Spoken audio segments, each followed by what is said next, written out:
नमस्कार, प्रणाम। मैं हंसराज चौधरी श्री नवग्रह आश्रम सेवा संस्थान की ओर से आप सभी लोगों को मेरी राम राम, नमस्कार, सत श्री अकाल, राधे राधे, जय जिनेन्द्र। और भी आप अपने उस परमात्मा को, उस लाडले को जैसे याद करते हैं, मेरी उसी से बात अपन कैंसर पे करने के लिए इकट्ठे हुए हैं। तो आज मैं शुरुआत में आपको कुछ ऐसे सिम्टम या ऐसे लक्षण या ऐसी चीजें बताने की कोशिश करूंगा कि ये जो कैंसर आज जिस लेवल पे आप बोलते हैं मेरे तो 3rd स्टेज का हो गया, मेरे तो 4th स्टेज का हो गया, ये नौबतें नहीं आती आपको। मतलब ऐसा कभी होता ही नहीं अगर आप थोड़े सचेत होते तो। कैंसर का इलाज करना आज की तारीख में नवग्रह आश्रम का जो उद्देश्य है वो केवल 50% है। मतलब इलाज आज की तारीख में इतना महत्वपूर्ण नहीं रहा। इलाज तो बहुत इजी चीज है, इलाज तो होना ही होना है, कैंसर को तो ठीक होना ही होना है। ऐसी कोई, क्योंकि कैंसर इतनी बीमारी नहीं जिसका इलाज नहीं हो। परंतु सबसे बड़ी बात है कि जिन लोगों को कैंसर हो रहा है उनको बचाना बहुत जरूरी है। क्योंकि कैंसर मतलब यूं समझ लो कि सर्दी बुखार की तरह हो रहा है। जैसे जुकाम होता है वैसे कैंसर हो रहा है, जैसे बुखार आता है वैसे कैंसर हो रहा है। एक बहुत मतलब एक मैं क्या कहूं इसको, एक महामारी के रूप में यह। और फिर दूसरी बात है कि कैंसर के नाम का डर बैठा हुआ दिमाग में लोगों को, कैंसर हो रहा, बाप रे अब क्या हो रहा है। जबकि सच्ची बात पूछो तो ये इतनी कमजोर बीमारी है, ये इतना कमजोर है जो ये बीमारी भी नहीं है। मैं विज्ञान की भाषा में अगर बात करूं तो कैंसर बीमारी नहीं है, ये केवल आपकी कोशिकाओं का डिसऑर्डर है, सेल्स डिसऑर्डर है। और किसी भी बीमारी में डिसऑर्डर नहीं होता। बुखार में क्या डिसऑर्डर होता? कुछ डिसऑर्डर नहीं होता। आपको मालूम मलेरिया हो गया या डेंगू हो गया, उसकी वजह से आपको बुखार आ गया, या आपको कोरोना हो गया, उसमें मालूम वायरस था। आपको हेपेटाइटिस बी हो गया, उसमें वायरस था। आपको टीबी हो गई, उसमें बैक्टीरिया था। आपको उल्टी दस्त हो गया, उसमें निमेटोड था। मतलब कई ऐसी चीजें हैं जिसके अंदर मतलब वो या तो जीवाणु जिम्मेदार है, या विषाणु जिम्मेदार, या कीटाणु जिम्मेदार है। इसको आप सिंपल भाषा में समझ लो, इन्फेक्शन। कोई इन्फेक्शन होगा, अगर बीमारी है तो इन्फेक्शन होगा। परंतु कैंसर में क्या इन्फेक्शन होता है? मुझे आपके पास इतने लोग हैं, सबके पास रिपोर्ट है कैंसर की, मुझे बता दो किसी की रिपोर्ट में इन्फेक्शन लिखा हुआ हो तो। यार जब इन्फेक्शन ही नहीं है, कोई डिसऑर्डर ही है केवल सेल का, कोशिकाओं ने कहना मानना बंद कर दिया, उदंड हो गई। उसमें 3 लक्षण आ गए, मैं मरती नहीं हूं, मैं चाहूंगी वैसे बढ़ूंगी। सामान्य कोशिका क्या करती है? एक कोशिका की 2 बनती है, फिर एक मर जाती है, फिर एक की 2 बनती है, फिर एक मर जाती है, फिर एक की 2 बनती है। ये सिस्टम है। ये क्या करती है? एक की 3 होती है, 3 की 9 होती है, 9 की 81 होती है, 81 की 6000 होती है। मतलब ये इस तरीके से बढ़ती है।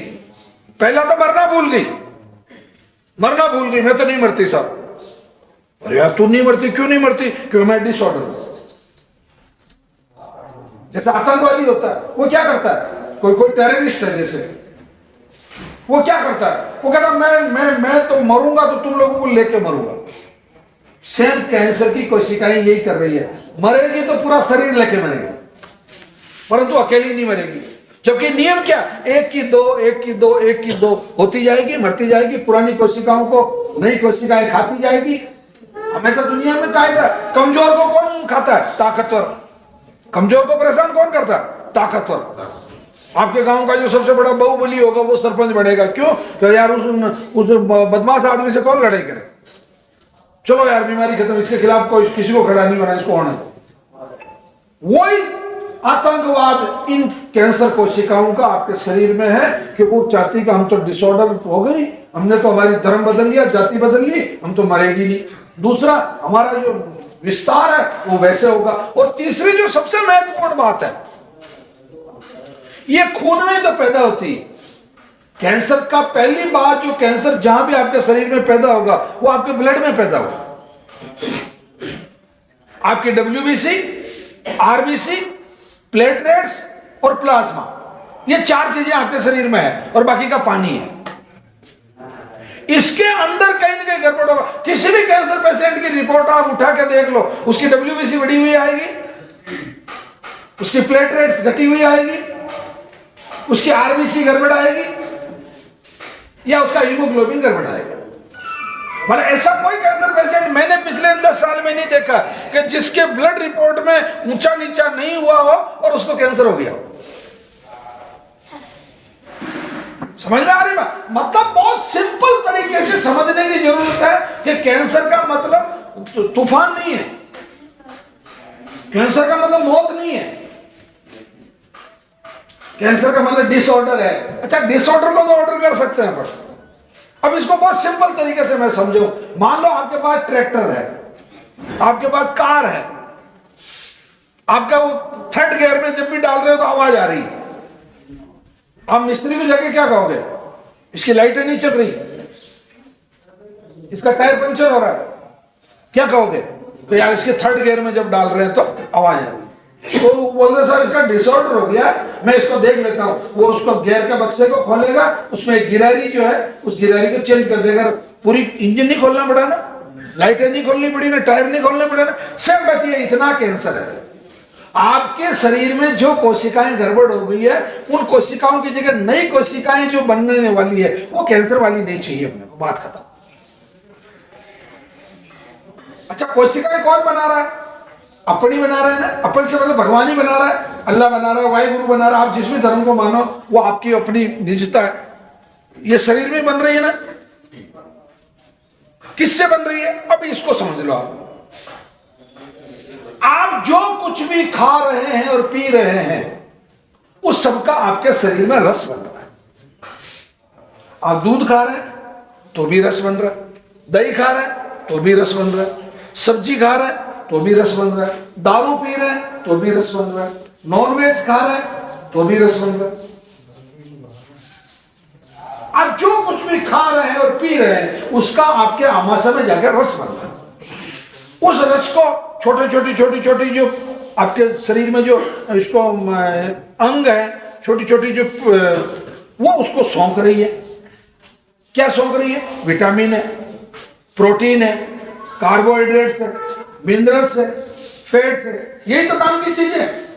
डॉक्टर कहता नहीं कहता इसको विटामिन की कमी हो गई साहब, इसको फैट की कमी हो गई साहब, इसको मिनरल की कमी हो गई साहब, इसके शरीर में तो कैल्शियम कम पड़ गया साहब, इसका तो फास्फोरस कम पड़ गया साहब, इसको तो पोटेशियम देना पड़ेगा साहब, इसको विटामिन बी कॉम्प्लेक्स की कमी हो, इसको विटामिन बी कम पड़ गया साहब, इसका हीमोग्लोबिन कम हो गया, इसके शरीर में इसका हीमोग्लोबिन वापस बराबर करने के लिए ये चीज देनी पड़ेगी। कहता नहीं कहता? वो सिंपल तरीके से समझो इस कैंसर को। आपके शरीर में जितना आपने खाया पिया उसका रस बन गया।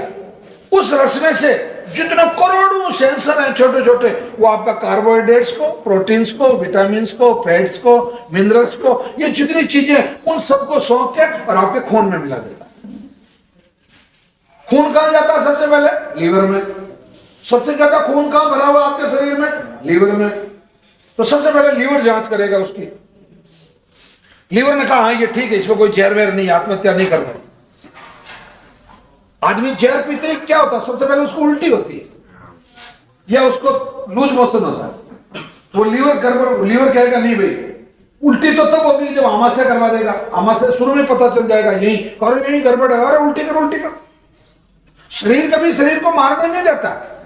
आप मरना चाहो तो बात अलग है, बाकी परमात्मा ने शरीर की रचना ऐसी की है कि उससे आपका शरीर खत्म नहीं हो सकता कभी, जब तक कि आप खत्म नहीं करना चाहो।